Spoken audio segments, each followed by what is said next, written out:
ვაუ. აკარჯობია? კი.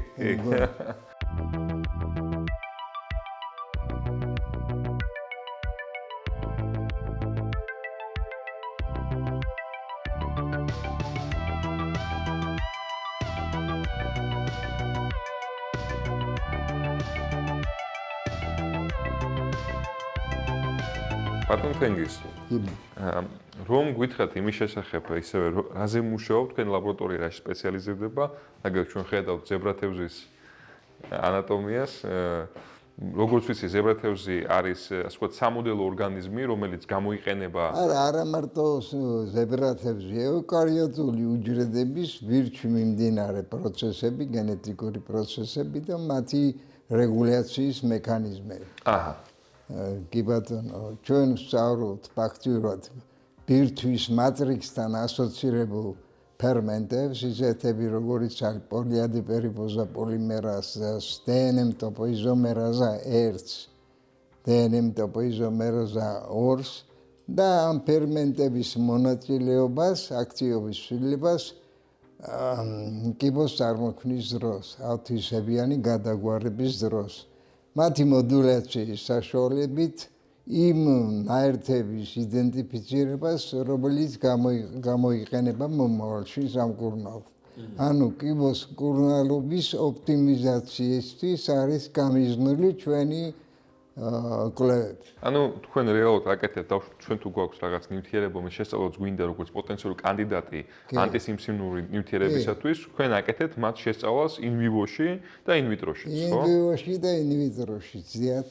ანუ გენომის დონეზე მიმდინარე პროცესების რეგულაციის მატრიქსთან ასოცირებული გენეტიკური ფერმენტების, მათი მარეგულირებელი ფერმენტების აქტივობის მოდულაციის გზით. და უშუალოდ თქვენ ბიოქიმიურ კვლევების სახით აკეთებთ ამას თუ როგორ აკეთებთ? რა ტიპის ესეებს იყენებთ ამისათვის? მათი ინგიბიციის და აქტივაციის საშუალებით. სპექტროფოტომეტრიულად ალბათ, ხო? არა, სპექტრომეტრი ნაკლებად, ესე იგი სპექტროფოტომეტრიც გამოიყენება, ცხადია, მაგრამ პრინციპში ტოპოიზომერაზები ისაზღვრება ელექტროფორეზის საშუალებით. ოკეი, გადაადგილება.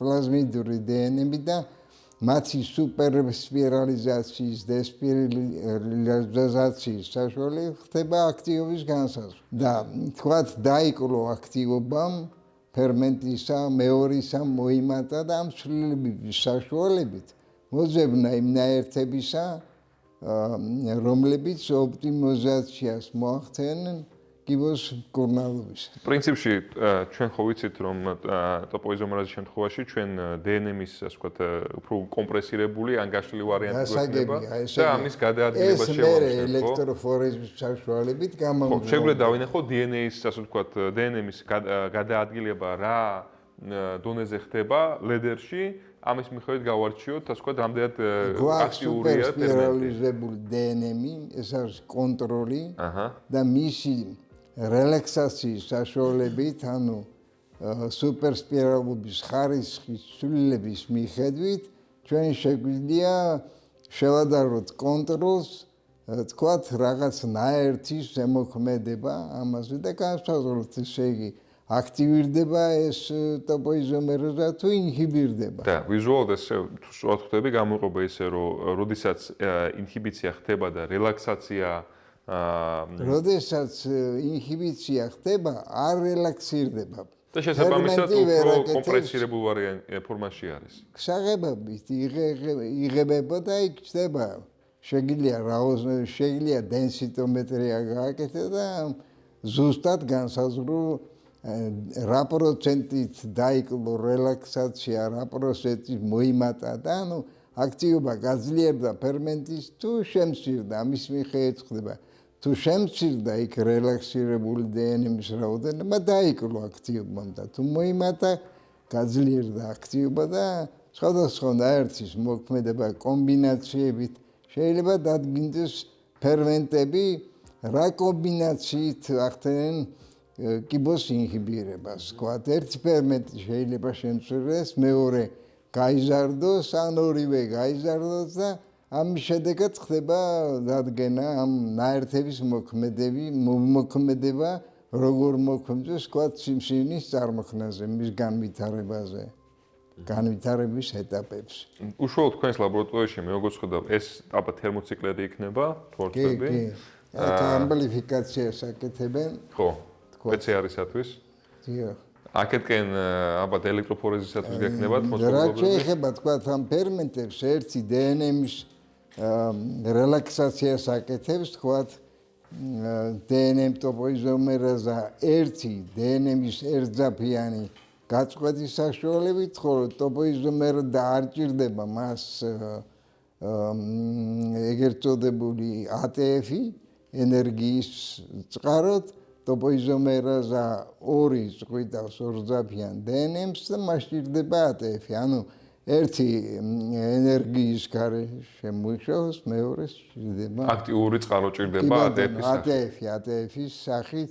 რაც შეეხება პოლიადეპერიბოზა პოლიმერაზას, უამრავი ეს ფერმენტი, ჩვენ ვსწავლობთ პოლიადეპერიბოზა პოლიმერაზა 1-ს, რომელიც DNM-ზე დამოკიდებული ფერმენტია, DNM-ის ფრაგმენტაცია იწვევს მის აქტივაციას, იმიტომ რომ ფრაგმენტირებულ DNM-ს უკავშირდება ეს ფერმენტი, პოლიადეპერიბოზა პოლიმერაზა ერთი, ისე თავიდან აღმოჩნდა ეს ფერმენტი როგორც ერთი. თორე აღმოჩნდა მერე დაახლოებით 17-ზე მეტი იზოფორმა ამ პოლიადეპერიბოზა პოლიმერებისა, ზოგი ეგეთებს მონოადეპერიბოზილირებას სილებისას თქვათ, ზოგი თქვა დის ოლიგოადეპერიბოზილირებას, ზოგი პოლიად არის უამრავი ფორმა, მაგრამ ძირითადები არიან 1, 2, 3 მაინც ამ გენეტიკურ პროცესებში მონაწილეობა, ისე არის 17 იზოფორმა, ყველა საინტერესოა, ყველა მნიშვნელოვანია, მაგრამ ჩვენ ახლა ამ ყველას უბრალოდ ვერ შევისწავლთ. ბატონ თენგის, ცით რა მაინტერესებს, ბოლო პერიოდში რაიმე ნივთიერება, რომელიც კანდიდატია პოტენციური სიმსივნის აღმოფხვრისათვის, ხომ არ შეგიმოწმებიათ, უშუალოდ თუ მოქმედებენ ტოპოიზომერაზის მეშვეობით. თუ გააქვთ კლასიკური ამბავია, ცნობილი ეგენი უამრავია, მაგრამ აქ საუბარია ამ ფერმენტების კომბინაცია რაც იზამს. შეიძლება ერთმა კომბინაციამ შედეგი არ გამოიღოს,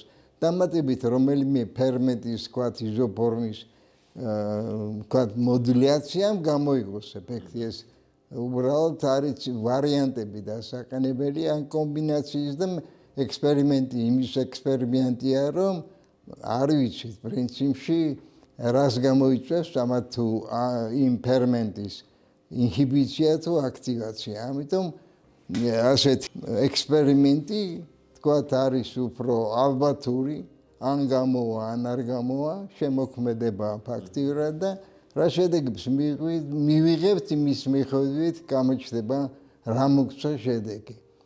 ესე იგი, ცხადია უკვე ტრაფარეტული ექსპერიმენტების გაკეთება მეცნიერება ამას არ გულისხმობს, რაღაც ახალი დენოვო უნდა აღმოვაჩინოთ პრინციპში, ანუ შემოქმედებითი სამუშაო. ყველაზე საინტერესო რაც ბოლო პერიოდში გაგიკეთებიათ დავუშვათ კვლევა, შესწავლა რაღაცისა, რა არის რომ მოგვიყვეთ მის შესახებ, აი ყველაზე ბოლო თქვენთვის საინტერესო შედეგი. ყველაზე ბოლო შედეგი არის ის, რომ ორგანიზაცია ბირთვისა არის საინტერესო ძალიან.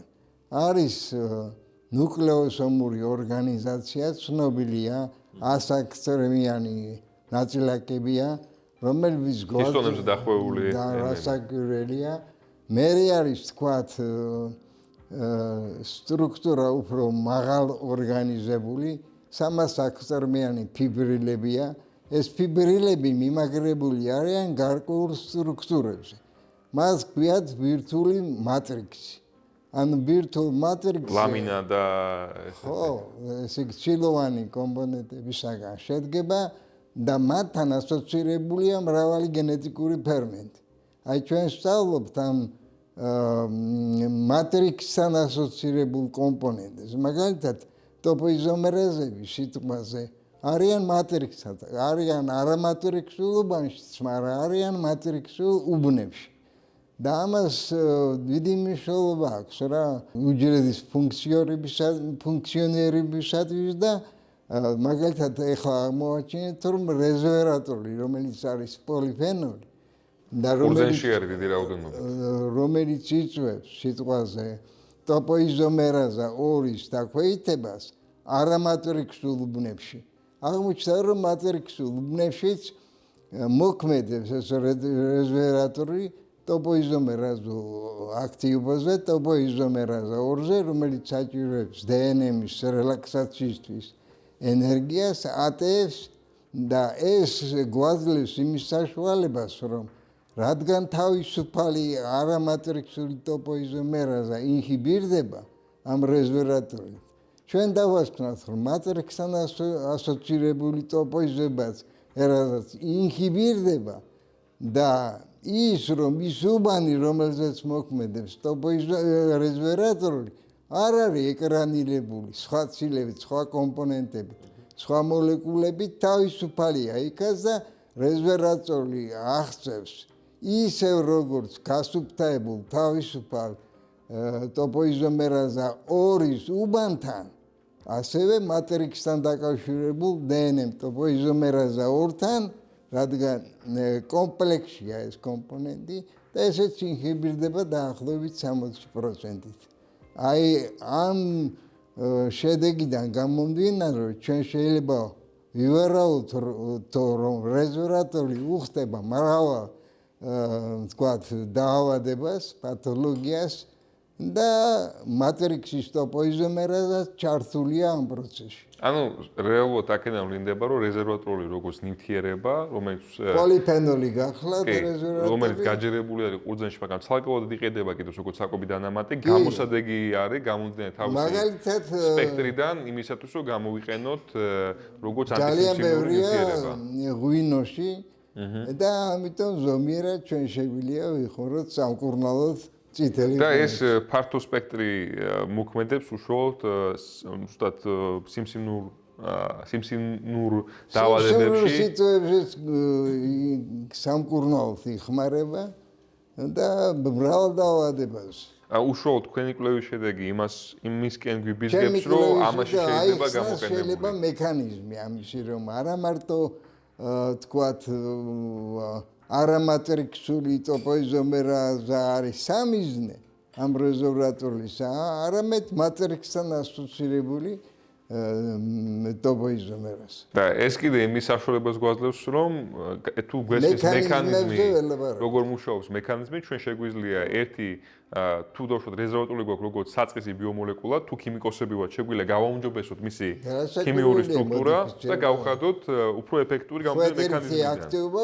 უფრო მაღალი. კი, გავზადოთ მისი ეფექტურობა უშუალოდ იმ მექანიზმში, რომლითაც მუშაობს, რომელზეც თქვენ ახლა საუბრობთ. რასაც სამიზნე გავხადოთ, უფრო ეფექტური. თქვენ რომ აი აგვიქცევთ, აქეთკენ თქვენ რა დანადგარები გაქვთ, მე როგორც ხედავ, ეს შეიკერი გაქვთ, რომელიც ალბათ ელექტროფორეზის გელებს აიმაშუება, არყევს, ეს ალბათ ვიზუალიზატორი არის, ხო, ულტრაისფერო დაასხივოთ. აქაც შეგვიძლია მოვათავსოთ ნიმუში. საერთოდ ძალიან დიდი მნიშვნელობა და მას არ აქცევენ სამწუხაროდ საქართველოში. ქსოვილის ჰომოგენიზაციას ექსპერიმენტებში ანუ ცდების ჩატარების დროს.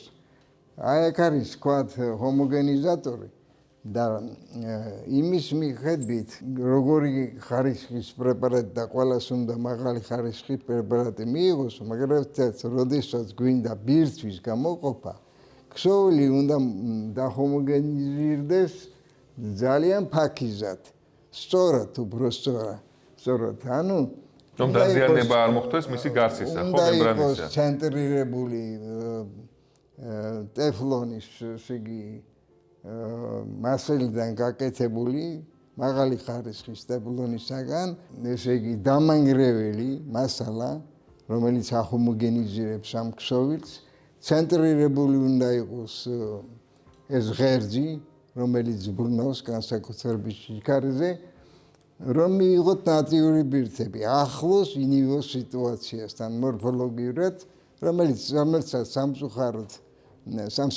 საქართველოში არავინ არ აქცევს ყურადღებას და აი ამ ნატიური პრეპარატის მიღება, თქვათ, ბირთვებისას, აქ ძალიან დიდი მნიშვნელობა.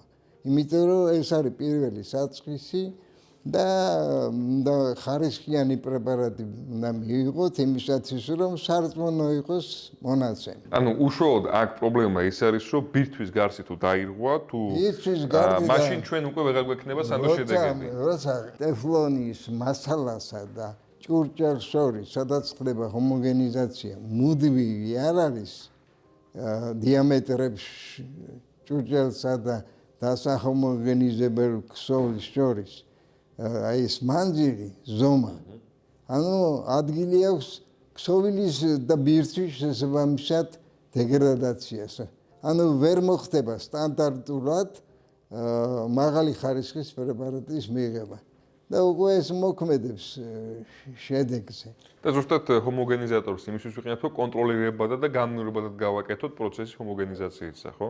ჰომოგენიზაციას გააჩნია ახლა ქსოვილის რამდენი ტაქტია საჭირო და ჰომოგენიზირებისთვის და გარკვეული პირებების სხვა ნიუანსები თქვათ რომ ქსოვილი სტაბილურად დაჰომოგენიზიროთ ცდიდან ცდამდე იმისთვის რომ სარწმუნო მონაცემი მიიღო ეს სტანდარტიზაცია უნდა მოხდეს აი ამ მექანიკური დაზიანებისაგან რომელიც არ აქვს დასტანდარტებული მონაცემების გაბნევა მოხდება პრინციპში და შეიძლება აღიქვა როგორც ექსპერიმენტალური შედეგი და არა როგორც არტეფაქტი ხო ამიტომ მე პრინციპში დიდი მნიშვნელობა აქვს დაუზიანებელი რა პრინციპში ბირთვის მიღებას იმიტომ რომ ინივიო გააქვს ნატიური სიტუაცია როდესაც იღებ მაინც ასე თუ ისე აზიანებ ამიტომ მაღალი ხარისხის პრეპარატი უნდა კონდეს და სტანდარტულად უნდა იღებდე პრეპარატს აი ამას აქვს ძალიან დიდი მნიშვნელობა მე დამოკიდებულია ეს პირობების შერჩევა და ოპტიმიზაცია ქსოვილზე რა ქსოვილს ვახმოვანებ ღვიძლს მაგალითად სიტყვაზე ნაკლებად ფაქიზი ყურადღება მოქცევა უნდა შეეხება ტვინის უჯრედებს ისინი ძალიან ფაქიზები არიან განსაკუთრებით თქვათ ნეირონული თქვათ სიტყვაზე ქსოვილი ხო მიკროგლიაც არის თქვათ იმას უფრო პატარა ზომის არის და შეიძლება ისეთი მაგრამ პრინციპში ესე იგი სტანდარტიზაცია უნდა და ამას სამწუხაროდ ჩემი კოლეგები ნაკლებად აქცევენ ყურადღებას პრინციპში ხო და არის მთელი რიგი ნიუანსები ეს როგორი პრაქტიკული მხარე, აი ექსპერიმენტული მხარე ძალიან ფაქიზია,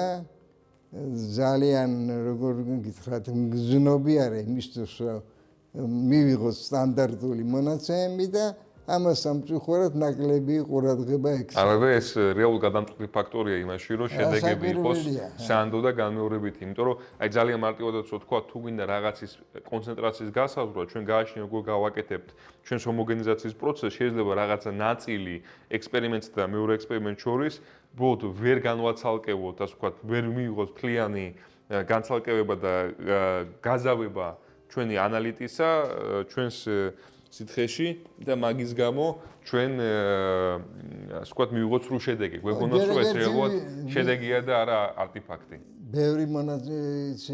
ბევრი ექსპერიმენტის ჩატარება მოგვიწევს. გაცილებით უკეთესია რომ ზუსტი მეთოდებით ვიმუშაოთ, იმიტომ რომ მარგი ქმედების კოეფიციენტი ჯამში უკეთესი იქნება. ნელი დათუკიშვილი გახლავართ ბერიტაშვილის ექსპერიმენტული ბიომედიცინის ცენტრში მთავარი მეცნიერ თანამშრომელი. ჩვენ მუშაობთ მოლეკულური ბიოტექნოლოგიის მიმართულებით. ძირითადი კვლევის ობიექტები გვაქვს მცენარეები, საკვები მცენარეებზეა საუბარი და მათგან მიღებული საკვები პროდუქტები.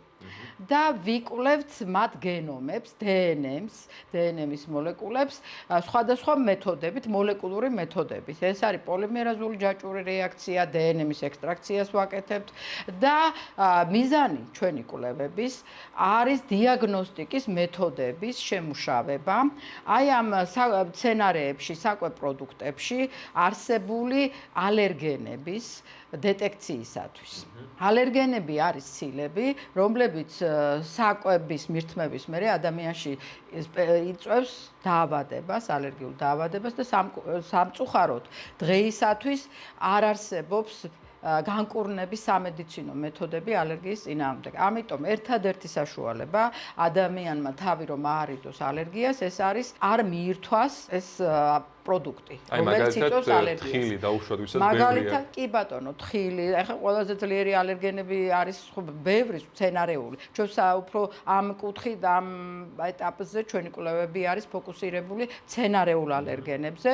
ყველაზე ძლიერი არის მაგალითად სოიო, სიმინდი ითვლება, მაგრამ ყველაზე ძლიერია სოიო და ხორბალი და გლუტენშემცველი მცენარე. აი მაგალითად სელიაკის დაავადება, რომელიც ძალიან ხშირი არის კიდევაც, არსებობს ასევე უშუალოდ ალერგიები, რომელსაც ადამიანი თუ მიითმევს გლუტენს, შეიძლება ძალიან მძაფრი რეაქცია ჰქონდეს გარდა მოუნელებლობისა, რაც შეიძლება ბევრ ადამიანს ჰქონდეს. მართალი ბრძანდებით დიდი პრობლემაა დღეისთვის და აი ამის ერთადერთი საშუალება სამწუხაროდ ძალიან გავრცელებული ყოფილა, როგორც მოზრდილებში, ისე ბავშვებში. და საერთოდ გარდა აი ამ ორი მთავარი რაც ვახსენე სოიო და ხორბალი, ყველა მცენარესაც შეუძლია გამოიწვიოს ალერგია, მაგრამ ძალიან ინდივიდუალურია ადამიანებში ეს ალერგია და ამიტომ განსხვავდებით ადამიანები აი ამ თვისებით. ეს ალერგენები საკვებ პროდუქტებში, ცილები საერთოდ სწრაფად დეგრადირდება, ანუ იშლება და მისი აღმოჩენა ხშირად ძნელია. და დნმ-ის მოლეკულები, რომელიც ფაქტიურად დნმ-ის მოლეკულები წარმოდგენილია გენების სახით, რომელიც აკოდირებენ აი ამ ცილებს და ეს მოლეკულები უფრო გამძლეა საკვების პროცესირების მიმართ. ანუ საკვებ პროდუქტები მოგეხსენებათ სხვადასხვა დამუშავება შეიძლება გადიოდეს, თერმული დამუშავება იყოს, ან მექანიკური, ან წნევითი, სხვადასხვა დამუშავება და აი ამ დროს ყველაზე გამძლე მოლეკულებია დნმ-ის მოლეკულები და მათი აღმოჩენა შესაძლებელი არის, აი რომ ვახსენებ პოლიმერაზული ჯაჭვური რეაქცია, ქართულად PGR-ს ვეძახით და ინგლისურად ცნობილი PCR-ი. ძალიან ცნობილი გახდა. მაგრამ ასევე დამატებდი ამას, რომ ზუსტად რაც ვთქვით PCR-ის შესახებ, ზოგადად ეს ტექნოლოგია კარი მულენსმა გამოიგონა თავის დროზე და ეს მოხდა იმის შედეგად, რომ ერთ-ერთი ბაქტერია, რომელიც ცხოვრობდა ასეთ ცხელ წყლებში, იქიდან მოხდა განსაკუთრება თერმუს აკვატიკუსი, რომელსაც ჰქონდა დნმ-ის, ასე ვთქვათ, გამამრავლებელი ცილა, პოლიმერაზა, ჰქონდა თერმოგამძლე.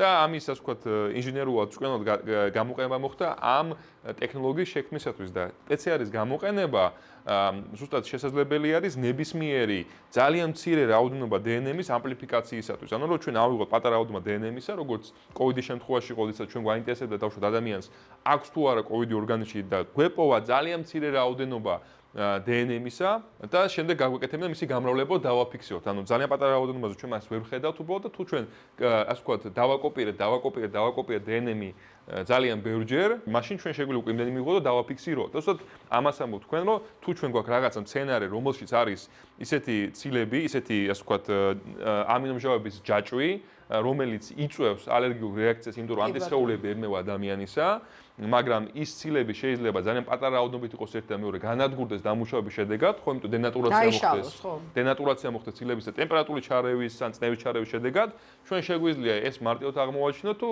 გამოიყენოთ ასე ვთქვათ იმ არქიტექტურულ გეგმას, რასაც უჯრედები იყენებენ რომ შექმნან ცილა, რაც არის დნმ, სადაც იგივე ინფორმაცია არის ოღონდ ასე ვთქვათ სხვა ენაზე. ნუკლეოტიდების თარმიდერობა. კი, მანდ არის და მაგენ ავიღოთ ეს ინფორმაცია. და აი ამ ტექნოლოგიით, ესე იგი და ჩვენი ლაბორატორია მუშაობს აი ამ ახალი PCR მეთოდების შემუშავებაზე, ახალს იმიტომ ვეძახით, რომ ჩართულია კვლევებში ბიოინფორმატიკული ნაწილი, ანუ გენების სიკვენსები, თანმიმდევრობების მიღება ხდება გენბანკებიდან და იქიდან ახალი PCR პრაიმერები ქვია, ანუ ოლიგონუკლეოტიდების სინთეზი და იმ მათი შემოწმება უკვე და მეთოდში იგულისხმება არა მარტო ჩვეულებრივი ერთჯერადი PCR-ი, არამედ მაგას ქვია კიდევ მულტიპლექსური PCR-ი, სადაც ერთი მეთოდით რამდენიმე სამიზნის ერთდროული დეტექცია შესაძლებელი და ჩვენ გვაქვს უკვე მეთოდები, სადაც შესაძლებელია რამდენიმე ალერგენის ერთდროული დეტექცია, ვთქვათ, მეთოდები, სადაც აი სოიო, ხორბალი ერთად შეიძლება დეს მათი აღმოჩენა და ეს განსაკუთრებით მნიშვნელოვანია, როგორც ხვდებით, ისეთი პროდუქტები, სადაც პროცესირებულია, გადამუშავებულია და თვალით ნამდვილად ვერ გავარჩევთ მის ინგრედიენტებს. და აი ამ ინგრედიენტების ზუსტი აღმოჩენისათვის მიკვლევადობა ქვია მაგას ამ საკვები პროდუქტების ჯაჭვში აღმოჩენისათვის ასეთი მეთოდები ძლიერ აქტუალურია. აი მარტივად რომ ვთქვათ, ჩვენ ვყიდულობთ დაუშვათ რაღაცა გრანულას ან რაღაცა ჩიპსებს გადამუშავებულს კიდევ ხო აი რაღაც ესეთი ძილი საუზმერო ქვია საუზმე სადაც ბურთულებია უბრალოდ და შიგრა არის არ ვიცი ხო ან დაუშვათ იგივე საკვებ დანამატს რომელიც წარმოებულია ეს რამოდენიმე ქარხანაში და იმ ქარხანაში სადაც დაუშვათ ერთი ნაწილია საკვებ დანამატი წარმოებული ერთი მცენარეული შემცველი იქ ხდება დამუშავება არახისის სოიოსი გვერდი გვერდ. კი ბატონო, და ჩვენ გვაინტერესებს, ხო, დაბინძურება გვაინტერესებს, ჩვენ გვაინტერესებს, ეხა საბოლოო პროდუქტში, სადაც აწერია, რომ მარტო ეს რაღაცეებია, მარტო ეს რაღაცეებია, თუ დამუშავების პროცესში, ქარხნის წარმოების მუშაობის დროს, შემთხვევით რაღაცა რაოდენობა მოხდა. და ეს რაოდენობა შეიძლება იყოს ძალიან ძალიან მცირე, მაგრამ საკმარის იყო ჩვენ იმუნური სისტემისათვის, რომ გამოიწვიოს მთელი რიგი პრობლემებისა და ეს რომ დავაფიქსიროთ ძალიან ძალიან მცირე რაოდენობებში, შეგვიძლია გამოიყენოს ის PCR ტესტები რასაც თქვენ იმუშავებთ, რასაც თქვენ ქმნით. კი ბატონო. ნუ გარდა აი ამ ალერგენებისა, ჩვენი ლაბორატორია უკვე წლებია მუშაობთ გენეტიკურად მოდიფიცირებული მცენარეების და მათგან მიღებული საკვები პროდუქტების ასევე გამოვლენა, აღმოჩენაზე და დეტექციის მეთოდების შემუშავებაზე, ისევ იგივე PGR მეთოდის გამოყენებით, ტექნოლოგიის გამოყენებით გვაქვს კვლევები და აქაც ასევე მულტიპლექსური მიდგომაა გამოყენებული ესეთი მიდგომები სხვადასხვანაირი გვაქვს. გარდა ამისა, ამის წინ ქონდა პროექტი მაგალითად ზეთების იდენტიფიკაცია ხდება, იმიტომ რომ ზეთები მოგეხსენებათ თვალით რომ შევხედოთ ძალიან ძნელია კი აწერია ვთქვათ ინგრედიენტი, მაგრამ სამწუხაროდ ამ შემთხვევაშიც ხშირია ბაზარზე როგორც ცნობილია ფალსიფიკაცია. აი პალმიზეთზე არის ძალიან დიდი პრობლემა და აი ჩვენი მეთოდით, აი დუპლექსური PGR ქვია, ესე იგი ის სხვანაირი მიდგომაა კიდე, აი აქ მოხდა უკვე ამისი დეტექცია აღმოჩენა. და აი ამ სხვადასხვა მეთოდებით ასევე მინდა აღვნიშნო, რომ აი ქალბატონი თამარი არის ჩართული აი ამ კვლევებში განსაკუთრებით, ჩვენს ლაბორატორიაში ჯგუფი გვაქვს ძალიან წარმატებული, იმიტომ რომ გამოცდილ ექსპერტებთან ერთად მონაწილეობენ დოქტორანტები თანამშრომლობთ და მე თვითონ მუშაობ ილიას სახელმწიფო უნივერსიტეტში ასოცირებულ პროფესორად და იქ გვაქვს სურსათის მეცნიერების პრობლემა, სამწუხაროდ შეიძლება ამჟამად იხურება წელს არ ვიცი რა იქნება, მაგრამ აი წლების მანძილზე აქტიური თანამშრომლობა გვაქვს ამ უნივერსიტეტთან, იქაური მაგისტრანტები ასრულებენ ერთობლივი კვლევები გვაქვს ილიას სახელმწიფო უნივერსიტეტსა და აი ბერიტაშვილის ცენტრს. საბედნიეროდ ახლა მოგეხსენებათ, რადგან ასე კარგად ერკვევით ძვირადღირებულია ეს ტექნოლოგიები საქართველოსთვის მით უმეტეს. მე თვითონ შემიდარებია ევროპაშიც მიმუშავია ლაბორატორიებში და ორჯერ სამჯერ ძვირი გვიჯდება რეაქტივის შეძენაც კი, იმიტომ რომ აი ჩვენი სხვადასხვა ტექნიკური პრობლემები და საკანონმდებლო პრობლემები. კანონმდებლობა როგორ მუშაობს იმ ნაწილში თუ როგორ ხდება შეძენა უშუალოდ და ტენდერის პროცესი როგორ არის აწყობილი. კი ბატონო, ზუსტად სწორად აღნიშნეთ და ჩვენ გვეხმარებოდა აი წლებია უკვე 12 წელი, 13 წელი გვაქვს გრანტები, სამეცნიერო კვლევითი გრანტები, გქონდა საერთაშორისო ფონდებიდან, უკრაინის მეცნიერების და ტექნოლოგიების ფონდი არის ერთ-ერთი ცნობილი, სადაც უცხოელი პარტნიორებიც იყვნენ ჩართული და აი ამ გარდა ამისა შოთა რუსთაველის ეროვნული სამეცნიერო ფონდიდან რამდენიმე გრანტი გქონდა წლების მანძილზე გამოყენებითი კვლევებისთვის, ეს კვლევები მივხვდით უკვე გამოყენებითი და ფუნდამენტური ფაქტიურად ეს კვლევები მოიცავს როგორც ფუნდამენტური სამეცნიერო ღირებულებითი მნიშვნელობისა, არა აგრეთვე გამოყენებითი მნიშვნელობის. და აი ამ გრანტებმა მოგცა საშუალება აი აპარატურას დიდი ნაწილი აქედან არის შეძენილი, უნდა გითხრათ და რეაქტივები რა თქმა უნდა ძვირადღირებულია და გვეხმარება რა თქმა უნდა თანამშრომლობა კიდევ საერთაშორისო უნივერსიტეტებთან, კვლევით ცენტრებთან, მონაწილეობა აი ესე ქვია ევროპის გემეოს ლაბორატორიების ქსელი, სადაც ჩვენ რადგან ევროკავშირის ესეთი ასოცირებული დამკვირვებლად ვარ, ესე იგი აი ამ სტატუსით ამ შეხვედრებზე ძალიან დამეხმარა ეს და იქაურ ლაბორატორიებში გვაქვს ეს მეთოდები ფაქტიურად ჯერ აწყობი გავეცანი და მე აქ მოვახერხეთ აწყობა ამისი. გარდა ამისა, თანამშრომლობთ ეს იტალიის, ვთქვათ, იგივე ბელგიაში ქონდა ის იქაურ ლაბორატორიაში ვიზიტი და აი ეს გვეხმარება ძალიან ეს თანამშრომლობა, იქაური პარტნიორებიც არის სურსათის უვნებლობის საკითხებს ეხება, როგორც ხვდებით უკვე ესა და აი ამერიკაში არის მიჩიგანის უნივერსიტეტში სურსათის უვნებლობის კურსი და იქაც მონაწილეობდი, იქიდანაც ქონდა ვთქვათ დამხმარე ფელოუშიპი და აი ესეთი საერთაშორისო თანამშრომლობა ძალიან გვეხმარება, რომ ვიყოთ ყოველთვის აი საერთაშორისო აქტუალური საკითხების კვლევის მიმართულებით ჩართული ამ პროექტებში და ვცდილობთ ასევე გავაგრძელოთ მუშაობა, იმედიმა კიდევ მოვახერხებთ ესე იგი გაგრძელებას ჩვენი კვლევების და საინტერესო იქნება როგორც საქართველოსთვის ისე საერთოდ მოდით პატარა ტური რო გავაკეთოთ, თქვენ რა ტიპის ხელსაწყოები გაქვთ, რისი გაკეთების საშუალება არის თქვენს ლაბორატორიაში? ესე იგი მოლეკულური კვლევის მეთოდებს ვიყენებთ ძირითადად, რა თქმა უნდა, ყველაფერში ექსპერიმენტული მიდგომა, ექსპერიმენტები ტარდება მოლეკულურ დონეზე, ასე ვთქვათ, ეპენდორფის სინჯარებში და მიკროპიპეტების გამოყენებით, მიკრომოცულობებში ხდება ეს ექსპერიმენტები და პეჯერის აპარატებია ესა, რაც უკვე ვახსენეთ მეთოდები, თერმოციკლერები და სადაც ხდება პეჯერის ამპლიფიკაცია, ეს არის მიკროცენტრიფუგა, სადაც ხდება უკვე დაცენტრიფუგება მასალების სისუფთავეს ჩვენს კვლევებში აქვს ძალიან დიდი მნიშვნელობა სტერილურ პირობებს, ამისთვის ვიყენებთ აი ამ მაგიდას, სადაც ხდება ულტრაისფერის სხივებით დამუშავება აი ამ თქვათ გამოყენებული პიპეტების, სინჯარების ყველაფრის და შემდეგ უკვე სუფთა პირობებში მუშაობა. აგრეთვე აი თქვენ უკვე ახსენეთ დაბინძურება და დაბინძურება შეიძლება მოხდეს არა მარტო აი საკვების დამზადების დროს, ამით ექსპერიმენტების ჩატარების ფაქტი მივიღოთ ჩვენ შედეგში. სტერილური პირობები, მოკლედ, როგორც განსაკუთრებით გემეოსთვის არის ძალიან მნიშვნელოვანი, იქ სისუფთავის დაცვა, ამიტომ ჩვენი ეს სამუშაო განსაკუთრებულ ექსპერტიზას მოითხოვს უკვე. აქ ასანიშნავია ის, რომ იმის გამოსვლით, რომ ვიყენებთ PCR-ს და ხდება ძალიან მცირე რაოდენობების ამპლიფიკაცია, ძალიან მცირე ერთი დნმ-ის მოლეკულაც კი რომ იყოს, რომელიც მოხდა არა იმიტომ, რომ ნიმუში ბუნებრივად იყო, ამიტომ ვიღაცას ხელზე ქონდა და ექსპერიმენტის დროს ვთქვათ ჩავარდა ნიმუში, ამან შეიძლება გამოიწვიოს სრულ შედეგი და ამიტომაც სისუფთავის დაცვა არის ძალიან მნიშვნელოვანი ჩვენი მონაცემების არასწორი ინტერპრეტაცია არ გავაკეთოთ. ამიტომ აუცილებლად ხელთათმანით მუშაობთ. ყოველთვის ასეთ სამუშაოების დროს და აი როგორც ხედავთ, ესეც მეორე მისთი მაგიდა არის სტერილური პირობების შექმნისათვის. ყველაზე ასე ვთქვათ, პარაფილმი, განუყოფელი ნაწილია ეს ლაბორატორიის. და აქ არის აი ეს უკვე პეჯერის პროდუქტების ანალიზი ხდება.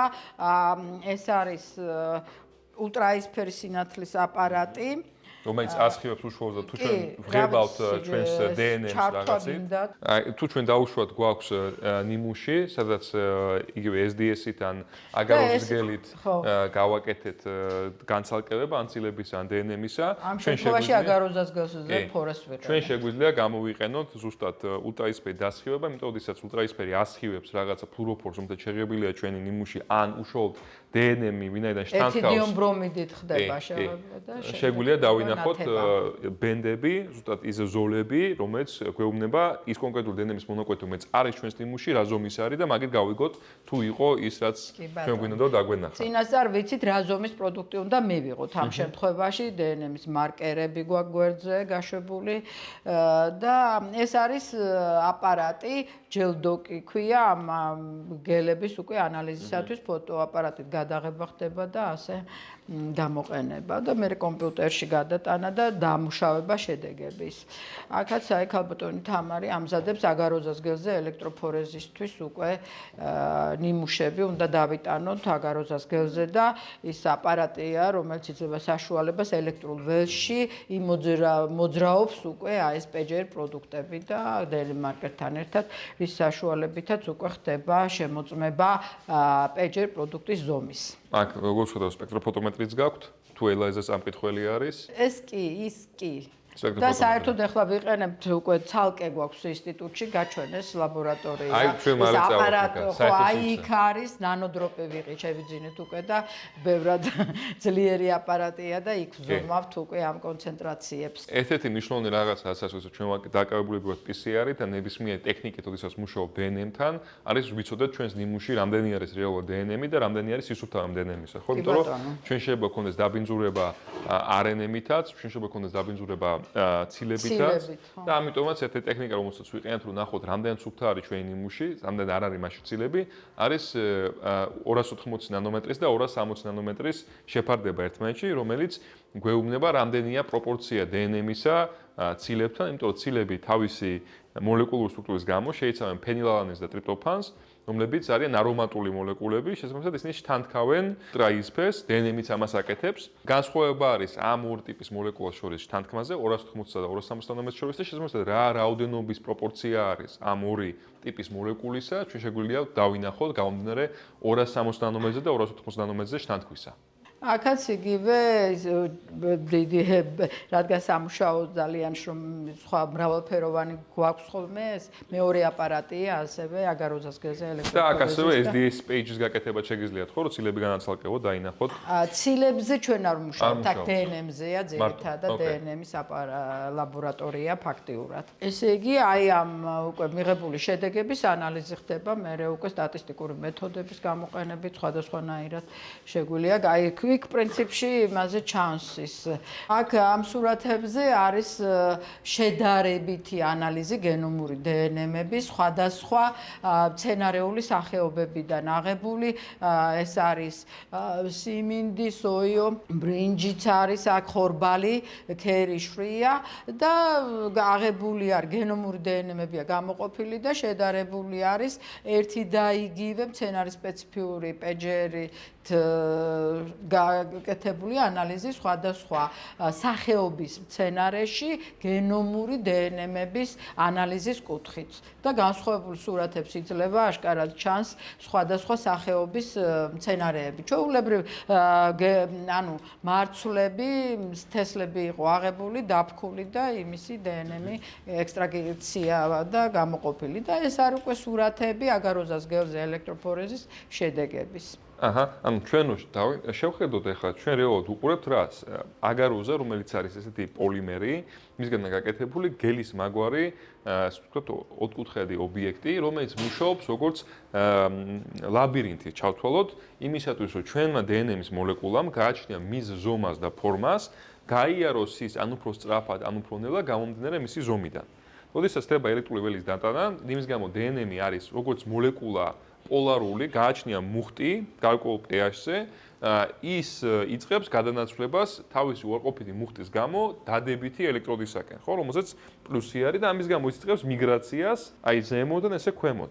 და გააჩნია რამდენი დიდი არის DNM-ის მოლეკულა და ჩვენ ზუსტი ზომა შეგვიძლია გავიგოთ თუ გვაქვს, ასე ვთქვათ, ეგრეთ წოდებული ლადერი, ანუ ეგრეთ წოდებული კიბე, რომელზეც არის სხვადასხვა ცნობილი ზომის DNM-ის მონაკვეთები. აი აქ გვერდთა მითითებული 50 ფუძეთა წყვილი, ეს 102. ჩვენ შეგვიძლია დავინახოთ რა ზომის არის ჩვენი DNM-ის მონაკვეთი და თუ იგივე ნიმუშებში იგივე DNM-ის მონაკვეთი ხდება, ან თუ ხდება იგივე, ასე ვთქვათ, მიმდევრობა ფრაგმენტებისა DNM-ისა, ხო, დაუშვათ გვაქვს რამოდენიმე ტიპის DNM-ის მონაკვეთი და თუ იგივე ხდება, ესე იგი ჩვენ შეგვიძლია ვთქვათ, რომ აქაც არის იგივე ტიპის DNM-ი ჩვენს ნიმუში. და ზუსტად როდესაც PCR-ი კეთდება, ჩვენ ვაფასებთ ეს PCR-ი მოხდა თუ არა წარმატებულად, ერთ-ერთი გზა ამისა არის რომ თუ ვიცით ზუსტი ზომა იმ DNM-ის მონაკვეთისა, რომელზეც ჩვენ ამპლიფიკაცია გავაკეთეთ, ჩვენ შეგვიძლია დავინახოთ ის მართლაც გამოვლინდა თუ არა ჩვენ ნიმუში, როგორც ერთი დიდი თეთრი წერტილი, სადაც არის კონცენტრირებული DNM-ი.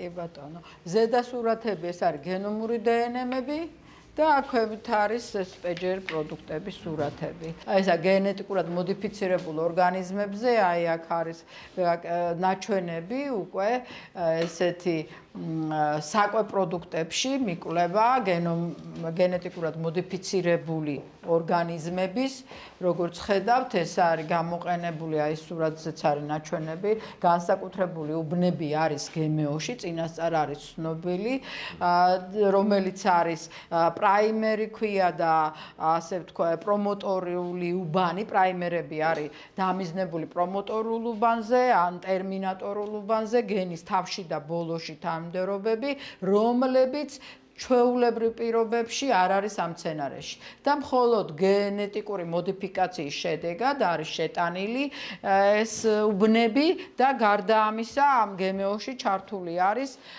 უცხო დნმ-ი, შეიძლება იყოს ბაქტერიული დნმ-ი ან სულ სხვა ორგანიზმიდან აღებული დნმ-ი და ჩვენი ესე იგი აი ამ პეჯერებით, აი აქ არის ნაჩვენები ეს სამიზნეები, პრომოტორ ტერმინატორული უბანი IPSPS გენი ეს არის სოიოში კლონირებული გენი, რომელიც ბაქტერიული გენია და ანალიზის შედეგად, აი აქ პეჯერის შედეგად ნაჩვენებია სურათებზე, რომ აღმოჩენილი არის, ეს არის მულტიპლექსური პეჯერ ანალიზი და უკვე სხვადასხვა საკვე პროდუქტებში არის აღმოჩენილი გემეოს, ესე იგი, შემცველობა.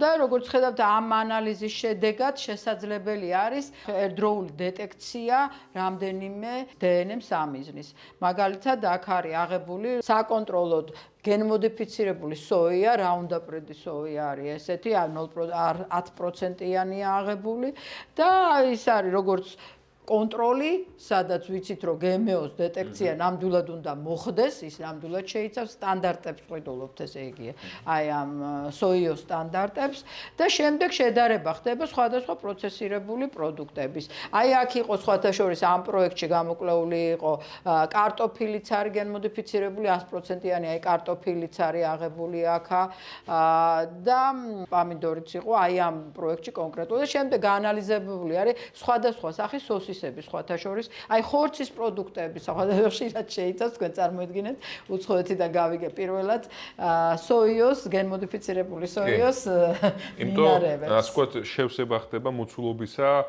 სოსისისა, ზუსტად ამ სოიოს დამატებით, იმიტომ ცილას შეიცავს სოიო დინამიკა. კი და აი ჩვენს კვლევებშიც აღმოჩნდა, სხვათა შორის ჯერტი აი სოიო ჩვენს შემთხვევაში დეტექტირდა ფარშები იყიდებოდა, სხვათა შორის ბოლო დროს ისე აღარ არის ბაზარზე სოიოს ფარშები და ნამდვილად გენმოდიფიცირებულ ორგანიზმებს შეიცავდა და აი ზოგიერთ შემთხვევაში ხორცის პროდუქტებშიც იყო, ესე იგი, გამოვლენილი ეს გემეოს შემცველობა. გენმოდიფიცირებულ პროდუქტებზეც რო ვილაპარაკოთ, ზოგადად აქ არის ერთის მხრივ გაკული სტიგმაც მათ შესახებ და მეორე მხრივ ასევე არის მიამიტობაც. საქმე იმაში არის, რომ გენმოდიფიცირებული პროდუქტები როგორც ასეთი გულისხმობენ იმას, რომ გაკული გენი, რომელიც პასუხისმგებელია რაღაც თვისებაზე, რაღაცა სხვა ორგანიზმში არის შეტანილი ჩვენს ორგანიზმში, შეიძლება იყოს მცენარე თუ სხვა, ასე ვთქვათ, საკვები პროდუქტი იმ კონკრეტულ ორგანიზმში არის დამატებული, რომ მისცეს რაღაცა თვისება. პრობლემა ამ შემთხვევაში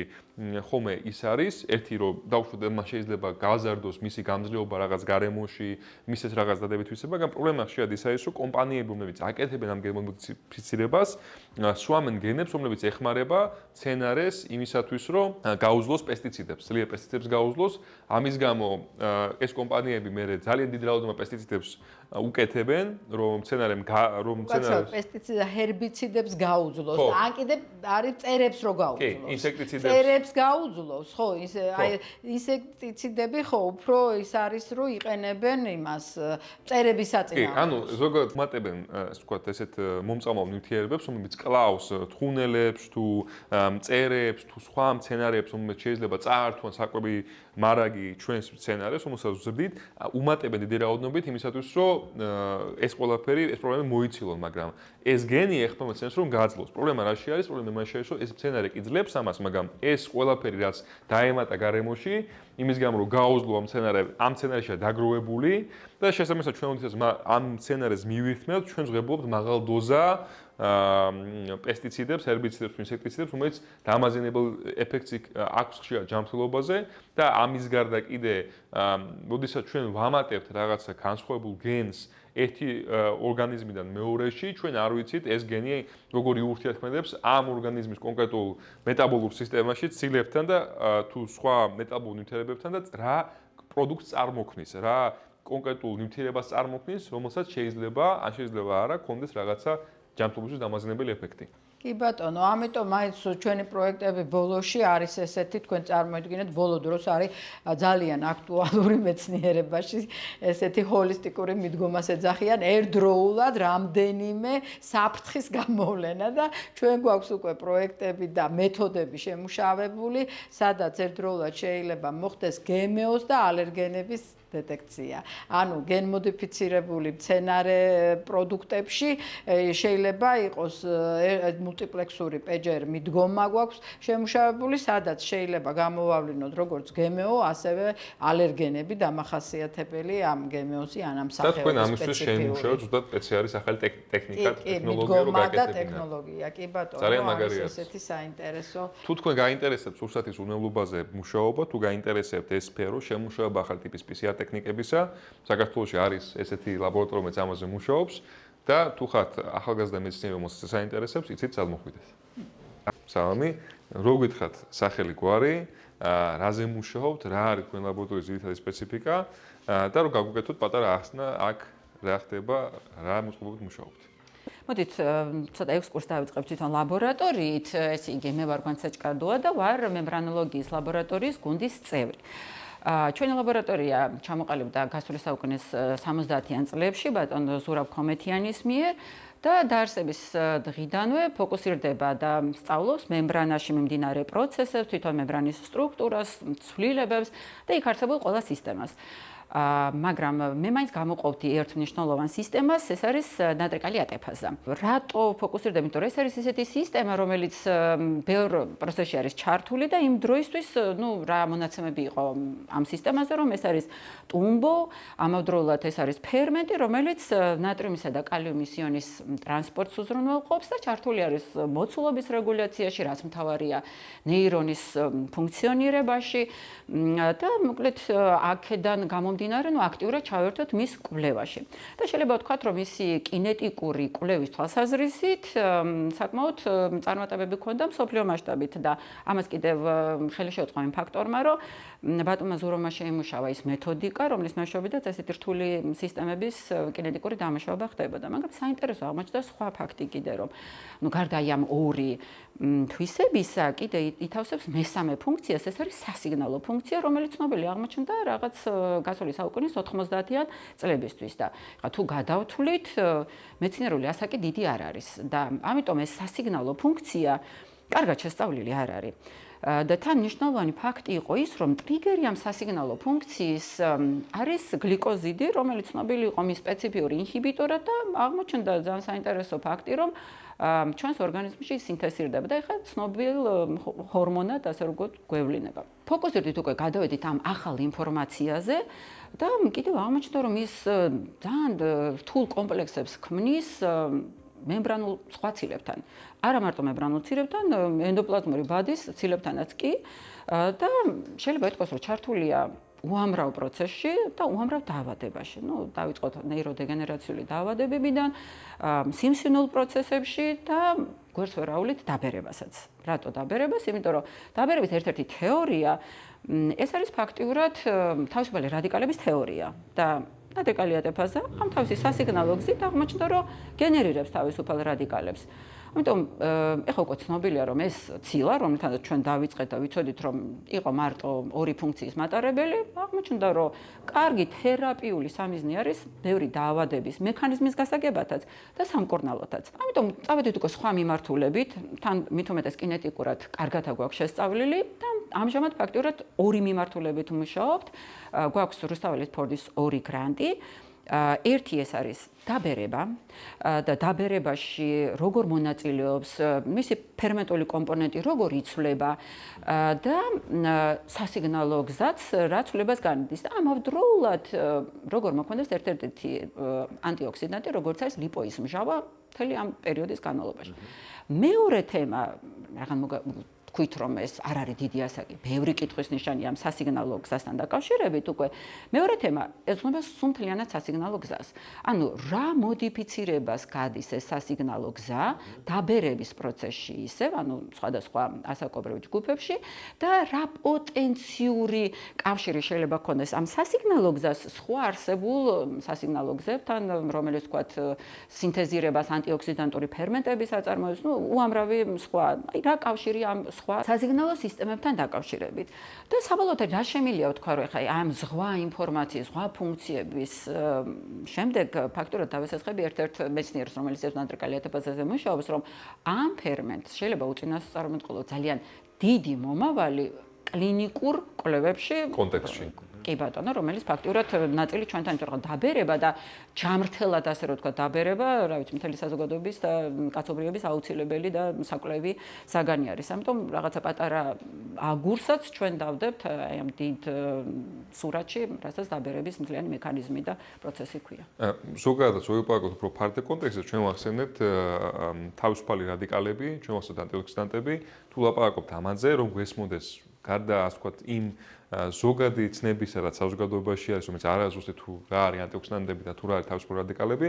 თავისუფალი რადიკალები არის მოლეკულები, რომლებსაც გააჩნიათ ის თვისება, რომ არის მაღალი რეაქტიულობის ნაწილაკები, რომელსაც შევიდნენ ურთიერთქმედებაში ძალიან მარტივად ნებისმიერ მოლეკულასთან, შეიძლება მოახდინოს მისი შეცვლა და ცვლილების შედეგად კიდე შეიძლება წარმოქმნას ისეთი მოლეკულა, რომელიც დამაზიანებელი არის ჩვენი ორგანიზმისათვის, ხო? აი ძალიან მარტივი მაგალითი თავისუფალი რადიკალებისა არის წყალბადის ზეჟანგი. წყალბადის ზეჟანგი აგენერირებს უბრალოდ თავისუფალ რადიკალებს და ჩვენი ორგანიზმი იმისათვის რომ ასე ვთქვათ არ წარმოქმნას ესეთი ნივთიერებები, რომელიც ქმნიან უკონტროლო და ასე ვთქვათ არაპროგნოზირებად მოდიფიკაციებს იყენებს ანტიოქსიდანტებს, როგორც მაგალითად გლუტათიონი, ან იგივე აფალიპოვური მჟავა, თოროსტები და ზუსტად იმის შესწავლით თუ როგორ გენერირდება თავისუფალ რადიკალები, თუ როგორ შეიძლება თქვათ მათი გენერირების ან ეფექტების შემცირება არის ძალიან დიდი რელევანტურობა დაბერების ნაწილში. ფაქტურად გავაგრძელებ ამ თემას, რომ ეს იმდენად საინტერესო და იმდენად პრობლემატური თემაა, რომ ფაქტურად ეს თავისუფალი რადიკალები აზიანებენ ყველა ორგანულ ნაერთს. და ერთ-ერთი სამიზნე რა თქმა უნდა ცილა არის და ეხლა რატო ფოკუსირდებთ ისევ ნატრიკალიატებაზე და ამის ირგვლივ ტრიალებთ, რომ ეს სასიგნალო სისტემა, როდესაც გენერირდება ეს თავისუფალი რადიკალები და განსაკუთრებით კარბონილირებაში ჰიდროქსილის რადიკალი ღებულობს აქტიურ მონაწილეობას, კარბონილირებას აკეთებს ორ ამინომჟავებს თვითონ ამ სისტემაში და სასიგნალო გზით ფაქტურად ზრდის, ანუ უკავშირით კიდევ უფრო იზრდება აი ამ თავისუფალი რადიკალების რაოდენობა და კიდევ საინტერესო ფაქტი ვნახეთ ესეთი რომ ლიპოის მჟავა და კვლევა დავიწყეთ რომ ეს არის ანტიოქსიდანტი და მოლოდინი ქონდა რომ და დაეწია ამ რაოდენობას, მაგრამ საკმაოდ ისეთი უცნაური შედეგი მივიღეთ რომ პირიქით კარბონილება გაიზარდა და რომ მივედით თუ რატო მიზეზი ძალიან საინტერესო აღმოჩნდა რომ ეს იგი ანტიოქსიდანტი ამავე დროს შეიძლება იყოს პროოქსიდანტის გააჩნია იმ გარემოში რა გარემოში ის უხდება და აღმოჩნდა რომ მივედით მე რკინის და ფენტონის რეაქციამდე რომ შეიძლება ეს იყოს პროვოცირებული ერთ ასაკში და იყოს პროოქსიდანტი და მეორე ასაკში ეს იყოს ჩაკეტილი და იმან ლიპოის მჟავა იმოქმედებს როგორც საინტერესოა. ანუ გამომდინარე ასაკობრივ კონტექსტიდან როგორ იქცევა ერთი მოლეკულა შეიძლება იყოს აბსოლუტურად განსხვავებული.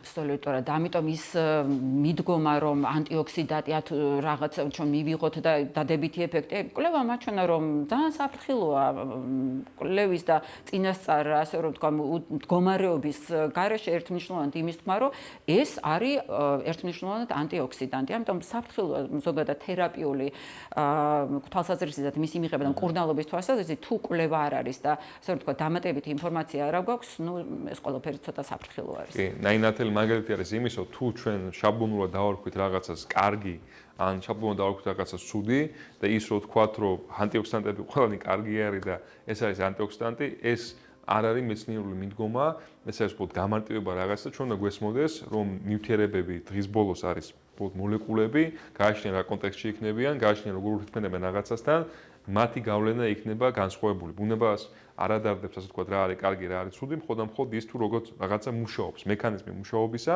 და ამიტომაც იმისათვის რომ გავიგოთ ეს ნივთიერება რეალურად როგორ მოქმედებს, რა რაოდენობაში როგორ მოქმედებს და რა კონტექსტში როგორ მოქმედებს, ჩვენ გვჭირდება ამის საფუძვლიანად შესწავლა.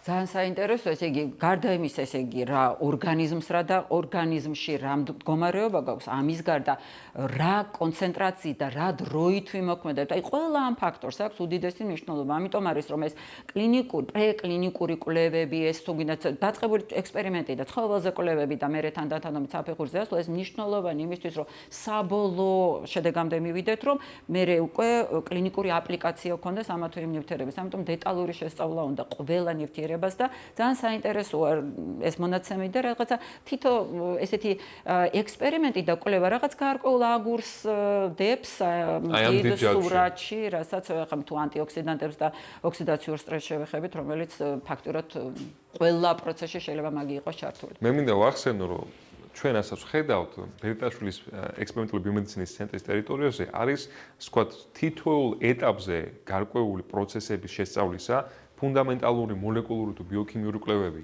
თუ უკვე გადასვლა ცხოველებში კვლევაზე, თუ დაუშვათ ამის შესწავლა ქცევით დონეზე როგორ ხდება ცხოველებში, ეს ჯაჭვები, ეს ასე ვთქვათ, მინდევრობა სხვადასხვა ეტაპებისა იერარქიაში შესწავლისა რეალურად არის და ეს ძალიან მაგარია, რომ ჩვენ საქართველოში შემოგჭა, გვაქვს და ამაზე მიმდინარეობს მუშაობა და კიდევ უფრო მეტად განვითარდება მომავალში. კი, აი ფუნდამენტალურს გავაგრძელებ ამ ხაზს, რომ ძალიან აი ეხლა ფაქტურად რაზეც ვლაპარაკობდით, ეს არის ტიპიური ფუნდამენტური კვლევა. და ეს ფუნდამენტური კვლევა ფაქტურად არის საფუძველი შემდეგ ამისი კლინიკური აპლიკაციის, მაგრამ ამას ჭირდება დრო. იმიტომ რომ ეხლა ეს ძალიან ისეთი დროში გაწელილი კვლევა არის. აუცილებლად, იმიტომ რომ ნებისმიერი მაგალითი შეიძლება მოვიყვანოთ, როდესაც ნებისმიერ წამლამდე რომ მივდივართ, იმის უკან თუ დროთი უკან წავალთ, არის უამრავი ფუნდამენტური კვლევის მაგალითი, რომლის საფუძველზე შემდეგ შეიძლება რომ ესა თუ ის ნივთიერება გამოვიყენოთ წამლად და შემდეგ კლინიკური აპლიკაცია გქონდეს. ფაქტურად ეს არის, ამიტომ ძალიან დიდი მნიშვნელობის არის ეს კვლევა. მართალი არის, ეს არის კვლევა, რომელიც უცებ შედეგს არ იძლევა, მაგრამ აუცილებლად მიგვიყვანს იმ შედეგამდე, რასაც კლინიკური აპლიკაცია ქვია საბოლოოდ. აი, მე მინდა ვახსენო ერთი ძალიან კარგი მაგალითი. ზოგადად ფუნდამენტალურ კვლევებს რაც შეეხება, თუ ადამიანს არ ახარ ამ სფეროში, შევთავაზოთ არ გესმოდეს რატომ შევისწავლოთ ჩვენ რაღაც, რომელსაც ესეთი ცალსახი პირდაპირ გამოყენება ეგრევე არ უჩანს, მაგრამ ფაქტი იმაში არის, რომ სოფლიოს გარშემო ძალიან ბევრი სამეცნიერო ინსტიტუტი მუშაობდა ფუნდამენტალურ კითხვების პასუხის გაცემაზე. თუ როგორ მუშაობს რაღაც, არა იმისათვის, რომ ჩვენ რაღაც მივავწოთ, ამით იმისათვის, რომ ბოლოდ გავზარდოთ ჩვენი ზოგადი ცოდნის დონე. და ამას აქვს შემთხვევაში ძალიან დიდი დივიდენდები მოგვიანებით. იმიტომ რომ როდესაც ჩვენ გვესმის ფუნდამენტალურად როგორ მუშაობს რაღაცა პროცესი, ჩვენ თუ ვართ გონიერი ინჟინრები, ჩვენ თუ ვართ გონიერი მეცნიერები, მომავალში შეგვიძლია მისი ექსპლუატაცია, რომ აქედან მივიღოთ რაღაც შედეგი. ერთი მაგალითი ამისა არის სეზარ მილშტეინის მიერ შექმნილი ჰიბრიდომას ტექნოლოგია. ის ფაქტი, რომ დღეს ჩვენ გვაქვს ტესტები სისხლისათვის, შეგვიძლია გავიგოთ კონცენტრაცია რაღაც ნივთიერებებისა, იმის გამო, რომ ჩვენ შეგვიძლია ვაწარმოოთ დიდი რაოდენობით ანტისხეულები.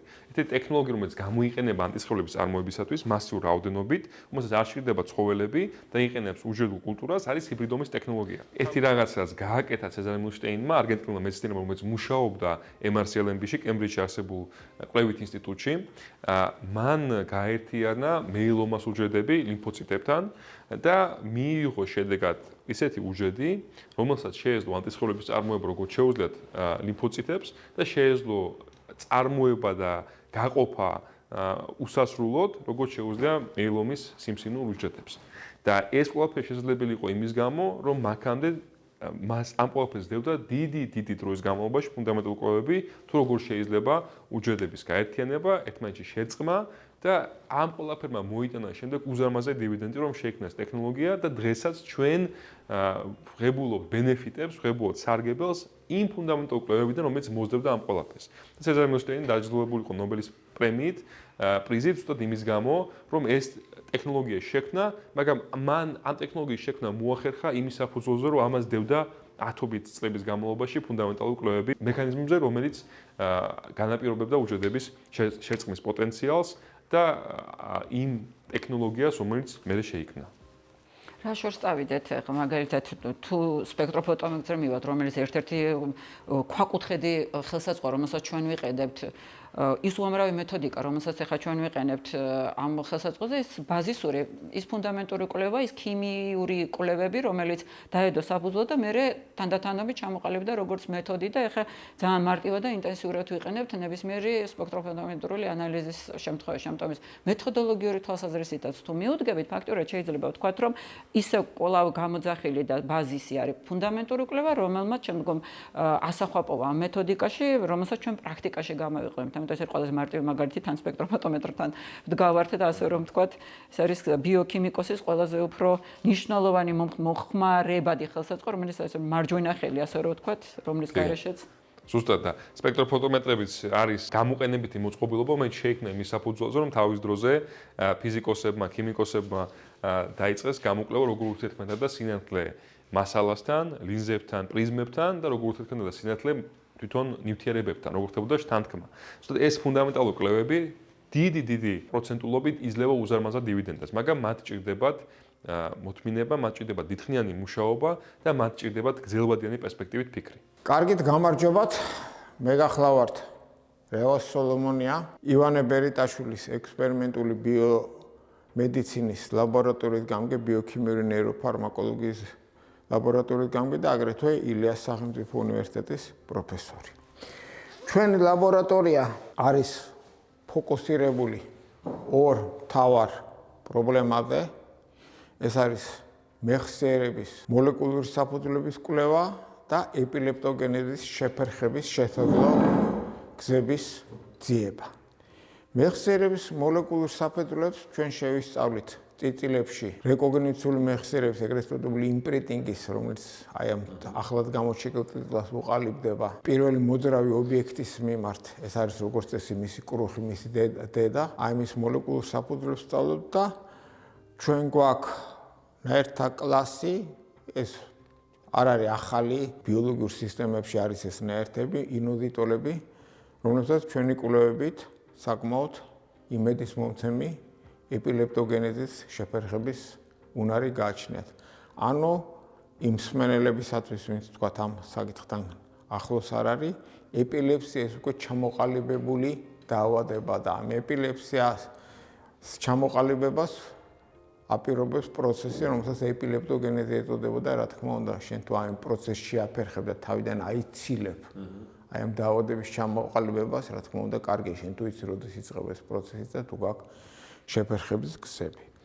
ეხლა ჩვენ აქ ვიმყოფებით, ეს არ არის ჩემი უშუალო ლაბორატორია, ეს არის მოწინავე საშუალებათა ცენტრი. მინდა ისტორია თქვა, მინდა მსმენელს და მაყურებელს უთხრა რომ ასეთი ტიპის და ასეთი ტიპის კი არა ამაზე ბევრად უფრო ძლიერი ტიპის ლაბორატორიები 1000-ზე მეტ უნივერსიტეტს აქვს ევროპაში. იდეა ამ ლაბორატორიის უკან რა არის, ამ ცენტრის უკან რა არის, რომ როდესაც არის რაღაცა ძალიან ძვირად ღირებული ხელსაწყოები, რომელსაც ბევრი მომხმარებელი ყავს უნივერსიტეტში და რომლის ყიდვა თქვათ არ შეუძლია ერთ ცალკეულ ჯგუფს ან ერთ ლაბორატორიას, აი ამ შემთხვევაში უნივერსიტეტი აყალიბებს საერთო ბაზა რო იყოს საერთო ბაზას. აი ეს არის ძალიან კარგი და აი ეს არის ერთ-ერთი პირველი ასეთი ცდელობა საქართველოში. ეს მართალია ჩვენ უნივერსიტეტი არა ვართ, მაგრამ საკმაოდ დიდი ცენტრი ვარ და ეს არის აი ესეთი დიდი ცდელობა, პირველი ცდელობა და იმედი მაქვს რომ წარმატებული ცდელობა, რომ მოხდეს ხელსაწყოების თავმოყრა, რომელიც ჩვენ ინსტიტუტს კი არა ჩვენც ეს მარტო კი არა ჩვენ საქართველოს გახდეს ბევრად უფრო კონკურენტუნარიანს საერთაშორისო გრანტების მოპოვებისათვის და საერთაშორისო მეცნიერებისათვის, იმიტომ რომ იმდენად დიდი ტექნოლოგიური პროგრესია, იმდენად დიდი ტექნოლოგიური პროგრესია, რომ მარტო იდეის დონეზე მეცნიერების გაკეთება შეუძლებელი. რა თქმა უნდა, იდეა ძალიან კარგია, გადამწყვეტია, მაგრამ მარტო შენ თუ არ გაქვს იმის დამტკიცების საშუალება, რასაც შენ აკეთებ, მით უმეტეს ბიოლოგია ექსპერიმენტული მეცნიერებაა და ზუსტად იმით განსაზღვრება ბიოლოგიის სტატია ბიოლოგიაში კარგია თუ არა, რამდენი მეთოდით შენ აკეთებ ამას, რამდენი მეთოდით, რამდენი მიდგომით შენ ამტკიცებ იმას, რაც შენი თავი იდეა. სხვა ტრიანგულაცია შეიძლება თუ რა გააკეთო რამოდენიმე მეთოდით, რომელიც ერთ და იგივე რაღაცას ზომავს და განახებს იგივე ამას. მაგალითად, ეთით როგორ არის ჩვენ შეიძლება ავიღოთ რაღაცა ძალიან მაღალი იმპაქტ ფაქტორის ჟურნალი და შედარებით დაბალი. შედარებით დაბალში და მაღალ იმპაქტ ფაქტორში შეიძლება სტატია გამოქვეყნოს, რომელიც დაახლოებით ერთ და იგივეს ლაპარაკობს, მაგრამ ამ მაღალი იმპაქტ ფაქტორის ჟურნალში ეს არის ბევრად უფრო სრულყოფილად დამტკიცებული ექსპერიმენტულად, ვიდრე შედარებით უფრო დაბალი კლასის ჟურნალში. მე დავამატები ერთ რაღაცას, რომ ერთ-ერთი მნიშვნელობა ესეთი ტიპის ცენტრის ერთი საერთო სივრცისა, როგორც პატომარევაზმა ახსენა, არის ის, რომ როდესაც საზღვარგარეთის ორგანიზაციები, ფონდები უყურებენ, რომ დააფინანსონ თუ არა გრანტი, არის კონკრეტული იდეისათვის თუ კვლევით ჯგუფს გააჩნია შესაბამისი განხორციელების ინფრასტრუქტურა. რა თქმა უნდა. და ის თუ შესაძლებელია, რომ რამოდენიმე ჯგუფმა, ასე ვთქვათ, იმის მაგალითად ინდივიდუალურად შეიძინოს რაღაცა, გადაინაწილოს ეს, ასე ვთქვათ, დანახარჯი და იყოს საერთო გამოყენებაში, ეს მოდელი ძალიან კარგად მუშაობს დასავლეთში და ზრდის ზოგადუნარიანობას არა მარტო ამ ცენტრისა და ინდივიდუალურ ლაბორატორიებს, თუმცა არის ამეთ ნებისმიერი ლაბორატორია საქართველოს, რომელსაც უნდა რომ გამოიყენოს ეს ინფრასტრუქტურა. დიდი მადლობა, აბსოლუტურად სწორად არის გაგებული ყველაფერი.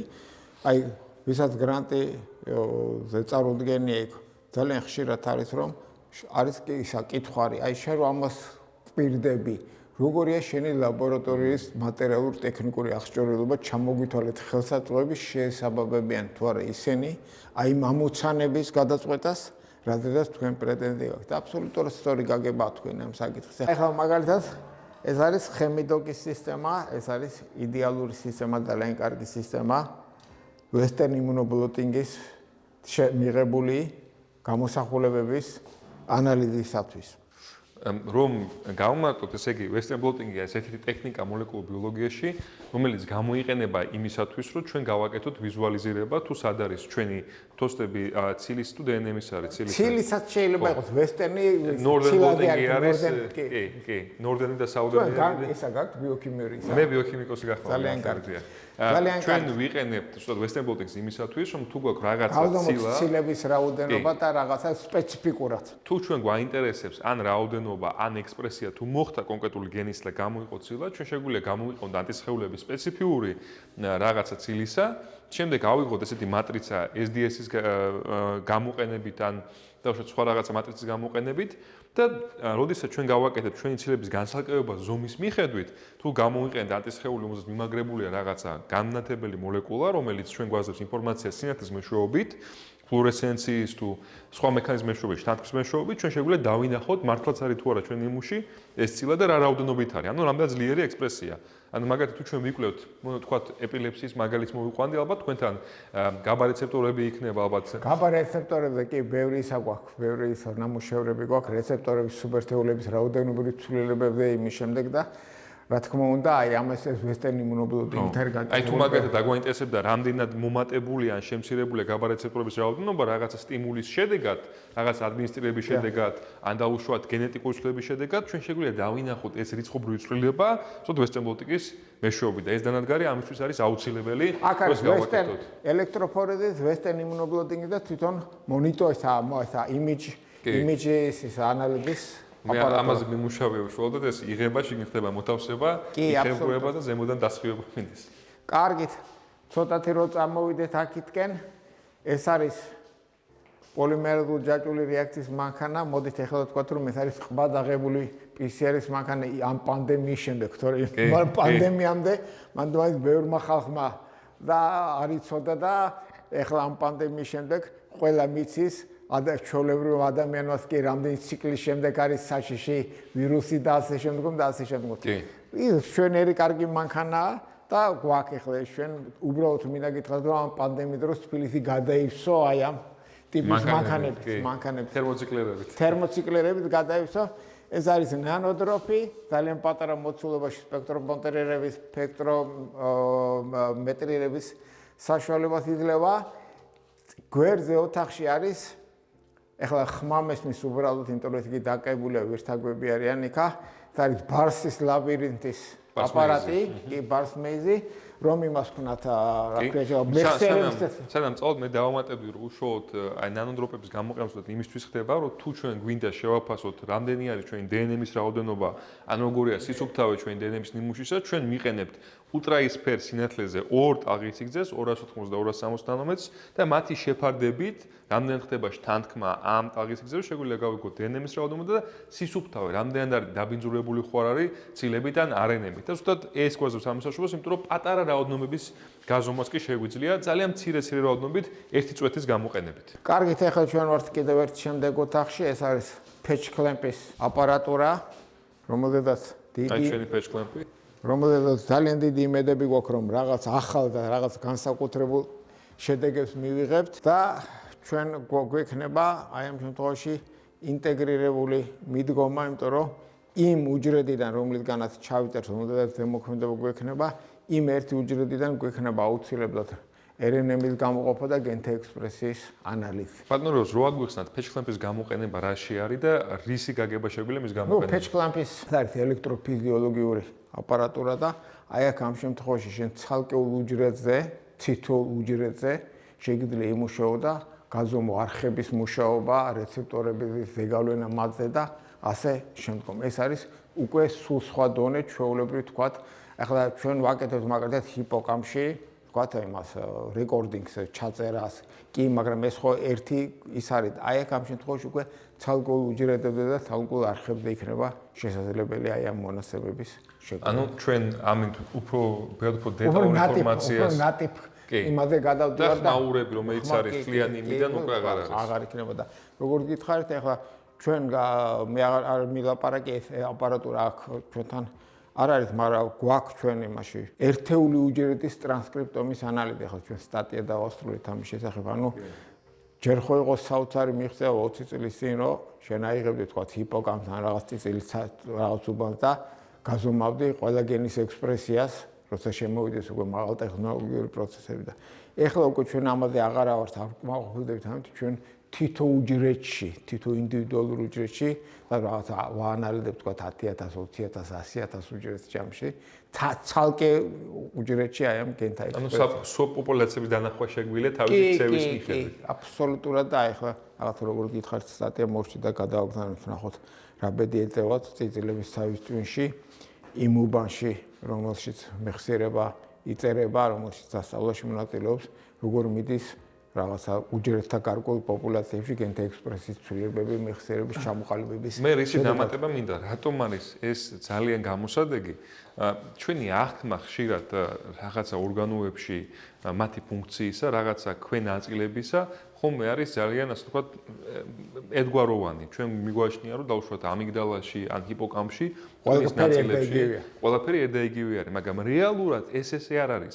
ჩვენ ხშირად ვღებულობთ ასე ვთქვათ გასაშვალებულ შედეგებს, უბრალოდ იმის გამო, რომ კონკრეტულ უბანს რაღაცა ქსოვილებისა გააჩნია საერთო ფუნქცია, მაგრამ თუ ჩვენ ჩავიხედებით უფრო დეტალურად და შევეცდებით დავინახოთ თითოეული უჯრედი, ჩვენ შეგვიძლია დავინახოთ, რომ რეალურად ეს თითქოს ერთგვაროვანი ქსოვილი შედგება ბევრი ქვე სპეციალიზირებული უჯრედისაგან, რომელსაც გააჩნია უნიკალური თვისებები, უნიკალური განსხვავებები და ეს გვეხმარება რომ გავიგოთ იმაში, თუ ჩვენ ვწვდით რაღაც წამლებს, ან უყურებთ რაღაცა ეფექტებს, რაღაცა სტიმულისა, სტრესისა, რეალურად როგორ მუშაობს ეს წამლები თუ ეს სტიმულები ჩვენს ქსოვილზე უჯრედების დონეზე და ზუსტად ამ წყობილების გამოყენებით ჩვენ შეგვიძლია გამოსალკევოთ ინდივიდუალური უჯრედი და შევისწავლოთ მასზე როგორ მოქმედებს სხვადასხვა ნივთიერებები, მაგალითად რაღაცა წამლები, რომლებიც მოქმედებენ რაღაცა სისტემებზე და დავინახოთ მათი ელექტრული აქტივობა. ანუ, როდესაც ნეირონი, ესეთი უჯრედის ტიპი, რომელიც არის ჩვენს ნერვულ სისტემაში ძალიან გავრცელებული მიკროგლიასთან და სხვათან ერთად,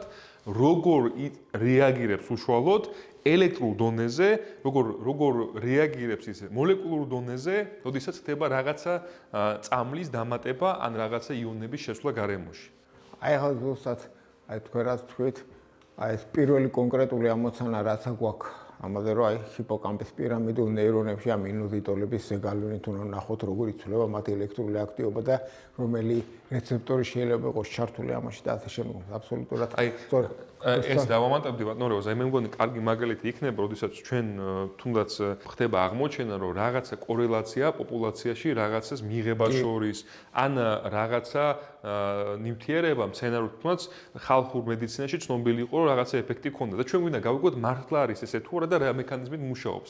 ჩვენ შეგვიძლია ეს უკვე დავიყვანოთ მოლეკულურ დონეზე და რომ გავიგოთ უშუალოდ მექანიზმი რაღაც მუშაობს ქსოვილებში, გამოვაცილოთ ინდივიდუალური უჯრედები, მათზე ვიმოქმედოთ რაღაც ნივთები და გავიგოთ რეალურად რა არის მექანიზმი ამისა. აბსოლუტურად სწორი ხართ, ჩემი ბოლო 25 წელიწადი აი მაგ პრინციპით მიდის. ჩვენ დავიწყეთ 25 წლის, არა უფრო მეტი 30 წლის წინ. აღმოსავლურ ხალხურ მედიცინაში ეპილეფსიის სამკურნალო მცენარის ექსტრაქტების შესწავლა და ესე მოვედით ეთნობოტანიური შესწავლა. ეთნობოტანიკა კიდევ ის არის, მაგრამ ეს ჩვეულებრივი ის იყო ცნობილი მცენარე, რომელსაც უძილობის და იმის ეპილეფსიის სამკურნალოდ იყენებდნენ და იქ ვნახეთ რომ ჩვენ და ძალიან გასაკვირი იყო არ მოვედოდით ამას რომ ერთ-ერთი ცნობილი ერთი მიონიტიტულს აქვს საშუალება რომ იმოქმედოს ამ GAM-A რეცეპტორებზე და მე დავიწყოთ ეს კვლევა რომელიც არ ვიცი რამდენ სტადიაში და რამდენი წელიწადი ეგრძელდება და ეხლა უყურებთ რომ მას აქვს მართლა საკმაოდ კარგად გამოხატული ეპილეპტოგენეზის შეფერხების უნარი და აი ეხლა ამაზე მუშაობ ზუსტად აი იქიდან დაწყებული ანუ ხალხური მედიცინიდან გამოყენებულ სცენარებზე. აი ყველაზე მაგარი მაგალითი არის სრული ციკლისა თუ როგორ ხდება კომბინირება თუნდაც სამაზისო ქიმიისა, ორგანული ქიმიისა, ელექტროფიზიოლოგიასთან, როგორ ხდება მე ამის შესწავლა კვლევით გენექსპერტებთან. ჩვენ ახლა მაგალითად აი თითოეული რომელიც უჯრედის ჩაწერასაც გითხარით მე მგონი უკვე რომელიც უჯრედის ჩაწერასაც მოახდენთ იქიდან მე ექსტრაქციას მოახდენთ RNA-ზე შევხედავთ იქ რა კი რომ გავიგოთ რატომ შეიძლება მაგალითად ამ კონკრეტულ უჯრედმა დადებითი შედეგი მიიღო ბავშვად გაიზარდა აქტივობა მაგრამ სხვა უჯრედმა არ მიიღო რა უშუალო განსხვავება გენების ექსპრესიის პასუხისგებელი რამაც შეიძლება მე მოგვიხმოს რომ გავიგოთ როგორ შეიძლება ჩვენ შევქმნათ უფრო ეფექტური ნივთიერება და ზუსტად ქიმიკოსებმა ფარმაცევტულმა ქიმიკოსებმა შექმნან გაუმჯობესებული ვარიანტი რაღაც ნივთიერებისა და ამით შევამოწმოთ ისაა და როდესაც ამით შევამოწმოთ უკვე უჯრედულ დონეზე მანქანა შეგვიძლია შევამოწმოთ კინეტიკურ დონეზე ბიოქიმიურად და მე უფრო მაღალ დონეზე შეგვიძლია შევამოწმოთ ქცევითად უშუალოდ თუ თაგვებში გამოვიწვიეთ ეპილეფსია და მივეცით მათ უკვე მე ეს ნივთიერება. ამიტომ ეს თლიანი ციკლი შესაძლებელია აქა. კი, ზუსტად მაგ პრინციპით მუშაობთ ჩვენ რომ ჯერ ვიწვევთ ეპილეფსიას და მე უყურებთ ამნაერთის ვთქვათ ერთიან შეყვანას მე შეწყვეტას როგორც განვითარდება კრუნჩხები ელექტროფიზიოლოგიური აქტივობები გენთა ექსპრესია და ასე შემდეგ თლიან სკალაზე უკეთესა უყურებთ ამას გვერდზე ოთახში ჩვენ გვაქვს ძალიან კარგი ფლუორესცენტული მიკროსკოპი მაგრამ სამწუხაროდ მე ამ ფლუორესცენტული მიკროსკოპის დიდი სპეციალისტი არ ვარ და ამიტომ იაჟვანია როცა იქნება მაშინ ვისა შეგვიძლიათ გავაჩვით მე საკმაოდ ბევრი გამოშლება მაქვს მათზე მუშაობის და ერთ წუთით ჩავოქროს სინათლე დავამატებ ყველაზე მაგარი ისე რომ როგორც თქვენ ხედავთ ამ ინსტიტუციაში არის ყველა სხვადასხვა ეტაპზე გამოკვლევის გაკეთების საშუალება იმისათვის რომ საქართველოში მომავალში გაკეთდეს ფარმაცევტული ტიპის კვლევები რომელიც არ არის პოპულაციური არამედ ძალიან საბაზრო დონიდან იწყება იმისათვის რომ ჩვენ შევქმნათ ახალი ნივთიერებები გამოვცადოთ მათი ეფექტურობა ამის ინფრასტრუქტურული და ცოდნითი ბაზა რეალურად არის ამ ინსტიტუციაში და ამის გაკეთება შესაძლებელი არის საქართველოში მომდამით ამასინათ გავაკეთეთ სამუშაო, როდესაც გრძელ არამაკოდირებელ RNA-ის ლოკალიზაციას უყურებთ სპეციფიკურ გლუტამატერგულ უჯრედებში და იქ 3 მაგი და 4 მაგი მონიშნა ქონდა. მაგრამ მე ჩემი ხელით არ გამიკეთები, ამიტომ არა ვარ ამის ისა და ეს არის ჩვენი ერთ-ერთი მიკროსკოპი, რომელიც ახლა დღე-დღე ასევე ძალიან ინტენსიურად ამუშავდება და ასე შემდგომ ეს ფლუორესცენტული მიკროსკოპი, როგორც ის სამუშაო ჩვენ იმაში გავაკეთეთ. ინგლისში გავაკეთეთ სამუშაო. ერთ-ერთი გამოყენება ამისა ისაა, რომ თუ ჩვენ ინფორმაციას დავუშვათ ელექტროფიზიოლოგიურ შემთხვევაში, პეშლამპის შემთხვევაში ვღებულობთ დნმ-ის ცვლილებით, ელექტრული აქტივობის ცვლილებით, ჩვენ შეგვიძლია დავინახოთ ფლუორესცენტულ მიკროსკოპიაზე ცვლილება უჯრედების დავუშვათ რაღაცა პარამეტრში, ცვლილებით სინათლის თანთქმაში ან გაზრდაში, რომელიც გამომდინარეობს იქიდან, რომ თუ ჩვენ ავიღეთ რაღაცა უჯრედი, რომელიც მოვნიშნეთ შემდეგ ანტისხეულების გამოყენებით იმუნოციტოქიმიურად რაღაცა კონკრეტულ საშუალებით ან იმითი ანტიზის რა ქვია ნუკლეინის მჟავის სპეციალური ზონდების საშუალებით კი. ანუ მოვნიშნეთ ჩვენთვის სასურველი მოლეკულა რაღაცა საღებავით, ასე ვთქვათ, რომელიც ჩვენ შეგვიძლია მაღალი კონტრასტით დავინახოთ გარემოსაგან, ჩვენ შეგვიძლია გავზომოთ რაოდენობა, ჩვენ შეგვიძლია გავზომოთ დინამიკა დროში, ჩვენ შეგვიძლია გავზომოთ გადანაწილება სივრცეში. თითოეული ეს სამი პარამეტრი უნიკალურ ტიპის ინფორმაციას გვაძლევს და ზუსტად ფლუორესცენტული მიკროსკოპით ჩვენ შეგვიძლია დავინახოთ ის თუ რეალურად რა ხდება უჯრედულ დონეზე. რეალურად დავინახოთ.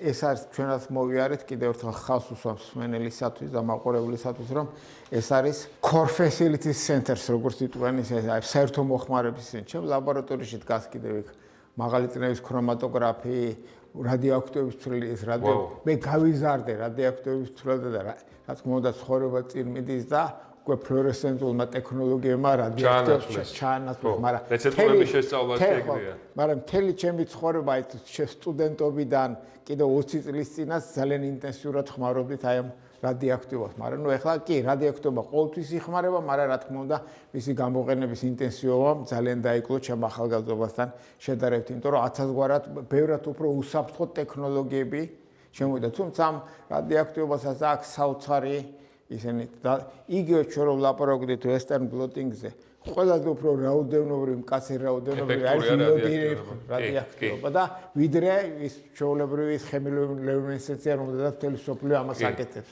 იმიტომ რომ მან შეფარდება ხმაურის სიგნალთან არ არის ესეთი საოცრად ეხლა ჩვენ სულ იმას ვაკეთებთ ამ რაოდენობრივ იმას და ხა როცა მახსენდება ის პერიოდი როცა მუშაობდით რადიოაქტივობაზე იქ ბევრად უფრო კარგი შედეგების მიღება იყო შესაძლებელი. მაგრამ ნუ წავიდე ეხლა ეს დადგა უსაფრთხოება ადამიანის უსაფრთხოება რაც სწორი ალბათ პირველ რიგში და ასე შემდგომ და რა ვიცი მე ვთვლი რომ ჩვენ ცენტრს აქ კიდევ და კიდევ ძალიან დიდი პოტენცია, მაგრამ რა თქმა უნდა ძალიან ხშირად მილაპარაკია ყველგან რომ ეს არ არის მარტო ჩვენი ისა ჩვენი თავი უნდა ვანახოთ და მე ვნახოთ როგორ იქნება სიტუაცია ჩვენ ქვეყანაში როგორ იქნება დაფინანსებული, მაგრამ ეს გადავდგით ჩვენ პირველი ნაბიჯი ქალბატონ გვანსაჭკადოასთან ერთად დირექტორი იყო მე ახლა სამეცნიერო საბჭოს თავმჯდომარე ვარ მაშინ აი სამინისტროს ძალიან კარგად აუხსენდეთ და უსაბუთეთ რომ აი ამ მიმართულებით ვიმოძრაოთ ჩვენი მწირი რესურსების ფონდი საქართველოში რომ და ეს რასაც მე თქვენ განახედეთ